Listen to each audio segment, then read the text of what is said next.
Hey, what's up guys? So as you know that finally the OneUi 8 update is now out for the Galaxy S25 Ultra, and today in this video we will check out that what's new available with this new update. So the OneUi 8 update brings in some new enhanced features of the already existing OneUi 7 with some new features like call caption assist, new fonts for the lock screen, and some easier access to the Galaxy Buds settings.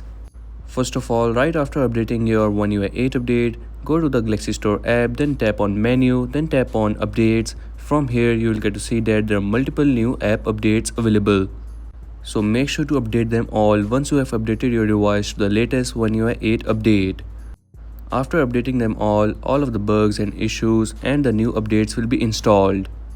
Next, if you go into the wallpaper and style, then tap on lock screen, so you will get to see a new font for the lock screen. This is known as adaptive clock and it will work with the portrait photos. Now the next change that you will get to see is in the weathers app. The weather app had got a new redesign and this is how it looks in the new OneUi 8 update. Now the next update is in the split screen. The split screen now can go all the way towards down. Previously, the split screen would work only to a limited down space. As you guys can see, it would work only till here. But now with the OneUi 8 update, you can go all the way towards down. Also, there are some new changes available in the reminder app as well. And if we talk about the animations while opening and closing of the apps, so that has improved as well. Now opening and closing of the apps animation is a lot more smoother.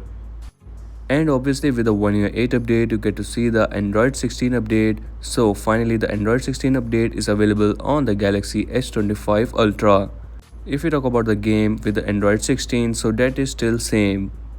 And that's a wrap for today's video. These were some of the main changes with the OneUi 8 update for the Galaxy S25 Ultra. If you're new on this channel, so make sure to like, subscribe and let me know in the comment section that have you got the update or not yet.